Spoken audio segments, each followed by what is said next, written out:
வணக்கம் ரிஷபராசி நேயர்களே. 2024 உங்களுக்கு எப்படி இருக்குன்னு நம்ம பார்த்துடலாம். 2024 மிக அற்புதமான ஆண்டாக இருப்பது உங்களுக்கு. ஏன்னா உங்கள் ராசிநாதர் உங்கள் ராசியை பார்த்து தான் ஸ்டார்ட் பண்ணுறாரு. அது மிகப்பெரிய அற்புதம். சரிங்களா? அதாவது ராசிநாதர் மட்டும் இல்லை, கூட பஞ்சமதியான 5 குடியவர் இருக்கார், 2 குடியவர் இருக்கார். உங்கள் ராசிநாதர் 6க்கும் உடையவர். ஸோ நீங்களே உங்களுக்கு எதிரி, ஆனால் இருந்தாலும் அந்த வீட்டுக்கு 2ஆம் இடத்துல தான் இருக்கார். உங்கள் ராசியை பார்க்குறாரு. இந்த 2024 உங்களுக்கு எப்படி இருக்கும் அப்படின்னு பார்த்தீங்கன்னா, உங்களுக்கு மிக அற்புதமான ஆண்டாக இருக்கும். ஏன்னா உங்கள் ராசிக்கு 4ஆம் இடம் சுகஸ்தானத்தில் இருந்து பார்த்திங்கன்னா சந்திரன் 3 கூடியவர் 4ஆம் இடத்தை ஸ்டார்ட் பண்ணுறாரு. 5ஆம் இடத்துல கேது இருக்கார். இந்த 5ஆம் இடத்துக்கு கேதை பார்த்திங்கன்னா மேவுக்கு அப்புறம் குரு பார்ப்பார். இந்த குரு பார்த்த கேது மிக அற்புதமான அமைப்புங்க. குழந்தைங்களால் ரொம்ப நன்மைகள் கிடைக்கும், அதிர்ஷ்டம் கிடைக்குங்க. இந்த வருஷம் மேக்கு அப்புறம் மிகப்பெரிய அதிர்ஷ்டம் காத்துட்ருக்கு. ஏன்னா குரு பார்த்து கேது இல்லை, 5ஆம் இடம் தான் உங்களுக்கு அதிர்ஷ்டத்தை குறிக்குமே.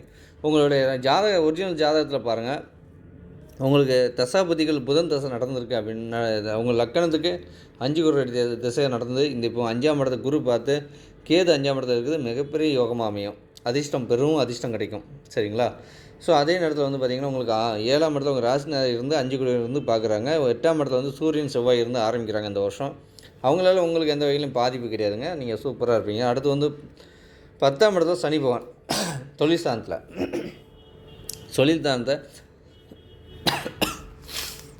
ஸ்தானத்தை பலப்படுத்துவாரே தவிர டவுன் பண்ண மாட்டார்.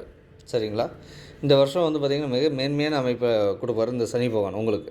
ஏன்னா அடுத்து 8ஆம் இடத்துலேருந்து நிறைய கெடுதல் பண்ணிட்டார். 9ஆம் இடமும் ஒன்றும் இது வரைக்கும் உங்களை மீண்டு எடுத்துகிட்டு வரல.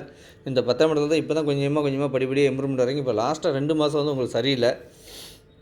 ஆனால் இந்த வருஷம் சூப்பர். இப்போ இந்த குரு எப்போ சுக்கிரன் உங்கள் ராசிநாதர் 2 மாதம் உங்கள் ராசியை பார்க்காம இருந்தார். இப்போ கடைசி அந்த 27ஆம் அப்புறம் தான் உங்கள் ராசியை பார்க்குறாரு. இந்த டிசம்பர் 27 அப்புறம் இப்போ பார்த்திங்கன்னா உங்கள் ராசியை பார்த்து தான் இந்த வருஷம் பிறக்குதே. அது மிகப்பெரிய யோகமாக அமையுது. சரிங்களா? அடுத்து லாபத்தில் ராகு பகவான் எவ்வளோ பெரிய அற்புதம் பாருங்கள். ஏன்னா 18 வருஷம் இருக்க தான் ராகு லாபத்தில் வர்றாரு. இப்போ 30 வருஷம் இருக்க தான் சனி 10ஆம் இடத்துக்கு வருவார். சனி பகவான் ஒரு அசுப கிரகம். அவர் ஒரு கேந்திரம் ஏறி நிற்கிறது யோகம். அவர் சொந்த வீட்டில் ஏறி நிற்கிறது அது மிகப்பெரிய யோகம். சரிங்களா? அடுத்து 12ஆம் இடத்துல குரு பகவான்.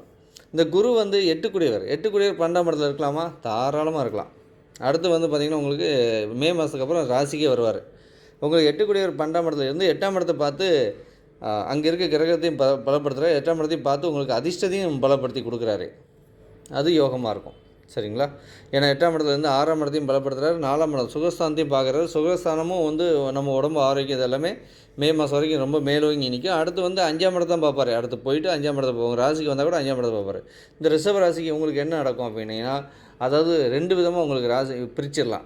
எப்படின்னா மே மாதத்துக்கு முன்னாடி, அதாவது குரு பேச்சுக்கு முன்னாடி, குரு பேச்சுக்கு பின்னாடின்னு. இந்த குரு பேச்சுக்கு முன்னாடி ரொம்ப சூப்பர்.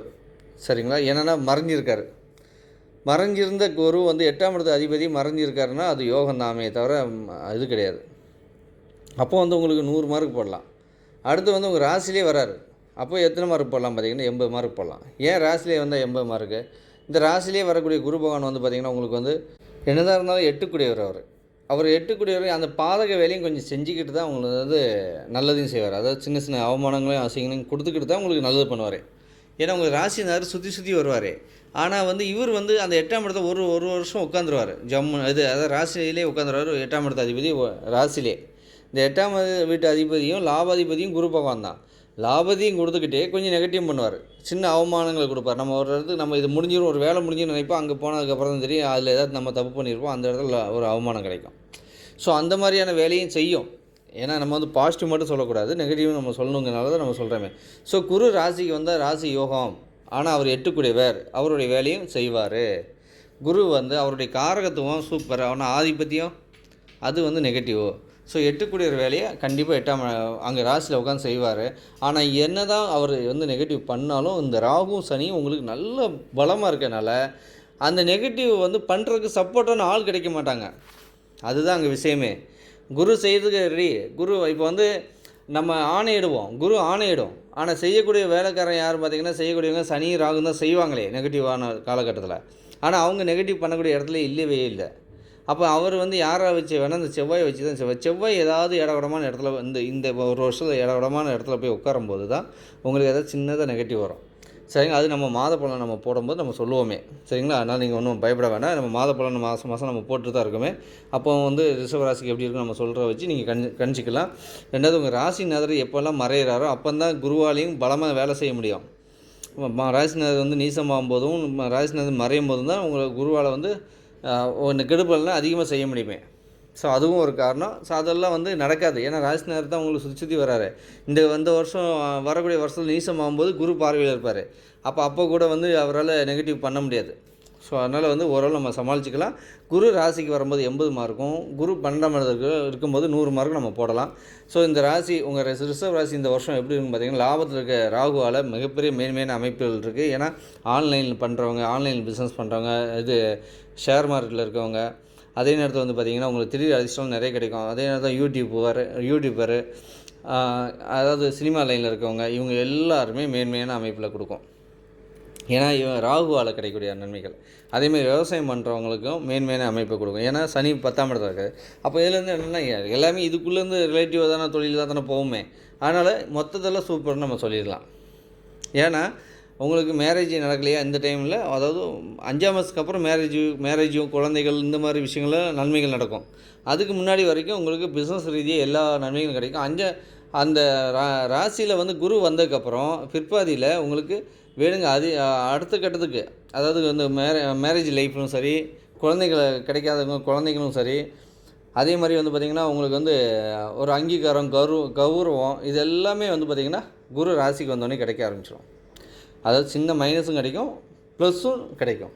ஏன்னா அவருடைய காரகத்துவம் ரொம்ப அதிகமான காரகத்துவம், சரிங்களா. ஆனால் அதுக்கு முன்னாடி வந்து அங்கீகாரம், கௌரவம் இதெல்லாமே ஆட்டோமேட்டிக்காக கிடைச்சிக்கிட்டு தான் இருக்கும். ஏன்னா ராசிநாதர் பலமாகிட்டே வராருல, அதனால் கிடைச்சிடும். ரிஷப ராசியை பொறுத்தவரை இந்த வருஷம் 100 மார்க் அவங்களுக்கும் கொடுக்கலாம் நம்ம.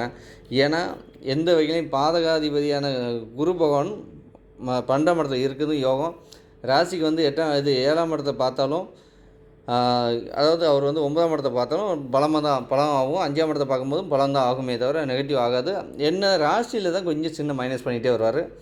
இந்த 5ஆம் இடம், 7ஆம் இடம், 9ஆம் இடத்தை பலப்படுத்தி நம்மளை கொஞ்சம் டாமினேட் பண்ணுவார். ஸோ அதுக்காக ஒரு 20 மார்க் குறைச்சிக்கிட்டேனே தவிர மற்றபடி பாதிப்புன்னு சொல்லப்போனால் இந்த ராகுக்கு தான் கொடுக்கக்கூடியது. அதாவது சனியும் ராகு தான் கொடுப்பாங்க மெயினாக பாதிப்பு கொடுக்குறது. அவங்க வந்து கொடுக்கக்கூடிய இடத்துல இல்லை, சுத்தமாக இல்லை. ஆனால் இந்த வருஷம் வந்து பார்த்திங்கன்னா 2024 மிக அற்புதமான ஆண்டாக இருக்கும் ரிஷபராசிக்காரங்களுக்கு. இவனால் பட்ட துன்பத்தெல்லாம் இந்த ஒரு வருஷம் மொத்தத்தையும் கிளியர் ஆகி உங்களுக்கு கிடைக்கக்கூடிய பேர் புகழ் எல்லாமே பிற்பாதியில் சூப்பராக கிடைக்கும். இந்த வருஷம் லாஸ்ட்லலாம் உங்களுக்கு மிகப்பெரிய மேன்மையை கொடுக்கும். ஏன்னா குரு அங்கே உட்காந்து ஒரு பாதகத்தை செஞ்சாலும் நல்ல விஷயங்கள் நிறைய செஞ்சிருவார்.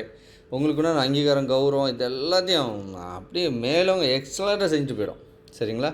ஏன்னா நம்ம இந்த என்ன காரணம் கேட்டிங்கன்னா, இங்கே தான் இருக்கார் மிருகசீரிஷ நட்சத்திரம், இங்கே தான் இருக்குது கார்த்திகை நட்சத்திரம், ரோகிணி நட்சத்திரம் சந்திரன் உச்சமாகக்கூடிய நட்சத்திரம், சரிங்களா. ஸோ மிக அற்புதமான ராசியாகும் இந்த ரிஷபராசி. அம்மா மேலெலாம் அவ்வளோ உயிராக இருப்பீங்க. ஏன்னா இறக்க குணம் அவ்வளோ இதுவாக படுவீங்க. ஏன்னா சந்திரன் உச்சமாகக்கூடிய இடம்ல, அதனால் நம்ம பாம்பாடி சித்திரங்க பிறந்த நட்சத்திரம் பார்த்திங்கன்னா மிருகசீரிஷ நட்சத்திரம். ஸோ அதனாலேயே வந்து பார்த்திங்கன்னா இந்த ராசி மிக மேன்மையான ஒரு அமைப்பு. ஏன்னா அவ்வளோ அற்புதங்கள் நிறைஞ்ச அமைப்பு இது. அதாவது காலமாடுனா சும்மா இல்லை. அதாவது யாராக இருந்தாலும் சரி மொட்டு தள்ளிட்டு போய்கிட்டே இருக்கும். யாருக்காகவும் எதுக்காகவும் நிற்காது. தான் வேலையே உண்டு, தான் உண்டு, அப்படி அந்த மாதிரியான ஒரு அமைப்பில் இந்த ரிஷபராசி போய்கிட்டே இருக்கும். ரிஷபராசி தான் காலபுருஷன் 2ஆம் இடம், செல்வத்தை குறிக்கக்கூடிய இடம், அழகை குறிக்கக்கூடிய இடம், ஏன்னா முகத்தை குறிக்கும் இந்த ரிஷபராசி. ஸோ ரொம்ப அழகாகவும் ரொம்ப நேர்த்தியாகவும் யாருக்காகவும் எதுக்காகவும் அச்சப்படாமல் பயம் இல்லாமல் தெம்பாக நடக்கூடிய ராசி. இடையில கொஞ்சம் காலம் அஷ்டம சனியால் கொஞ்சம் பாதிக்கப்பட்டீங்க. இப்போ இந்த 2024 உங்களுக்கான ஆண்டு தான். மேசராசி டாப்பு தான் நான் சொல்லியிருக்கேன். ஆனால் அதாவது அதை விட ஒரு படி மேலேன்னு நான் சொல்ல போனால் ரிஷபராசின்னு நான் சொல்லுவேன். ஏன்னா லாபத்தில் ராகு இருக்கார். அதாவது ராகு பெரியவரா சனி பெரியவரான்னு கேட்டிங்கன்னா, என்னை கேட்டால் நான் ராகு தான் பெரியவர்னு சொல்லுவேன். சனி வந்து 10ஆம் இடத்துல இருக்கார். மேசத்துக்கு இப்போ லாபத்தில் இருக்கார் சனி. ஆனால் ரிஷபத்துக்கு 10ஆம் இடத்துல இருக்கார் சனி பகவான். ஆனால் சனியை விட ராகு வந்து மிகப்பெரிய மேன்மையான அமைப்பில் இருக்குது. ராகு வந்து அள்ளி கொடுத்துட்டு போயிடும், கொட்டி கொடுத்துட்டு போயிடும். அதனால் வாங்க தான் நீங்கள் வந்து ரெடி ஆகுங்க. உங்களுடைய முயற்சிகளை பெரிய ஒரு முயற்சியாக எடுங்க. பெரிய சக்ஸஸ் கொடுக்க மாதிரியான முயற்சிகளை எடுங்க. அதே நேரத்தில் ஏன்னா நீங்கள் எந்த லெவலுக்கு பெருசாக யோசிக்கிறீங்களோ அந்த லெவலுக்கு தான் உங்களுக்கு ஆதாயம் கிடைக்கும். நீங்கள் சின்னதாக ஒரு பெட்டி கடை வச்சு நம்ம பொழப்பு நடத்திக்கலாம்னா அந்த பொட்டி கடைக்கு என்ன ஒரு 500 5,000 கிடச்சிரும், ஒரு 5,000 10,000 கிடச்சிரும், 50,000 கிடச்சிரும், அவ்வளோதான். நீங்கள் பெருசாக திங்க் பண்ணுங்கள், பெருசாக கிடைக்கும். அதேமாதிரி ராகுக்கு அது இந்த இப்போ பயிற்சி இருக்குது, முடிஞ்ச ஒருக்கே காலாஸ்திரி போயிட்டு வந்துடுங்க. ராகுக்கு அது வழிபாடு பண்ணுறது உங்களுக்கு மிகப்பெரிய மேன்மையை கொண்டு போயிடும். ஏன்னா அவ்வளோ அற்புதங்கள் செய்ய காத்துட்ருக்கார் இந்த ராகு பகவான். அதே நேரத்தில் எப்போவுமே லட்சுமி தாயார் வழிபாடு உங்களுக்கு மிக சிறப்பான வழிபாடாக இருக்கும், மிக சிறப்பான முன்னேற்றத்தை ஏற்படுத்தி கொடுக்கும். சரிங்களா? ஸோ ரொம்ப அற்புதமான ஆண்டாக இருக்கும் இந்த 2024. அதாவது நீங்கள் தான் முயற்சி எடுக்கணும். நீங்கள் எந்த லெவலுக்கு முயற்சி எடுக்கிறீங்களோ அந்த லெவலுக்கு உங்களுக்கு உங்களுடைய வளர்ச்சி இருக்குதுன்னு நினச்சிக்கோங்க. ஜெயிச்சு காட்டுங்க இந்த பூமியில். ரெண்டாவது, உங்களுக்கு எதிரிகள்லாம் இந்த காலகட்டத்தில் உங்களுக்கு பெருசாலாம் பாதிப்புலாம் கொடுக்க மாட்டாருங்க. எந்த எதிரியும் உங்ககிட்ட நிற்க முடியாது இனிமேல் வரக்கூடிய காலகட்டத்தில். ஏன்னா காலம் அது மாதிரி அப்படி முட்டி தள்ளிட்டு போயிட்டே இருப்பீங்க. அந்த மாதிரியான அமைப்பு தான் இருக்குது. இதுக்கு முன்னாடி நீங்கள் பயந்துருக்கலாம், வச்சுருக்கலாம். ஏன்னா அப்போ ராகு ராசியில் இருக்கும்போது பயந்துருப்பீங்க. இப்போ ராகு ஃபுல்லாக விலகி இப்போ லாபத்துக்கு வந்துட்டார். ஸோ அதனால் இந்த பயம் உணர்வு இருக்குது, சொத்தமாக இல்லாமல் போயிருக்கும். இந்த ராகு எப்போ 11ஆம் இடத்துக்கு வந்தாலும் இனி பய உணர்வே இல்லாமல் தான் இருப்பீங்களே இப்போ. ஸோ இனியும் வளர்ந்துக்கிட்டே வாங்க. உங்களை தசாபதிகளை பார்த்துக்கோங்க. உங்கள் தசாபதிகள் சூப்பராக இருந்துச்சா உங்களுக்கு ஒன்றும் படிப்படியான இம்ப்ரூவ்மெண்ட்டை தான் கொடுக்குமே தவிர டவுனு கிடையாது. ரொம்ப நல்லா இருப்பீங்க. நம்ம பாம்பாடி சித்தரால் மிகப்பெரிய மேன்மை அடையணும். நீங்கள் நல்லா இருப்பீங்க. வணக்கங்க.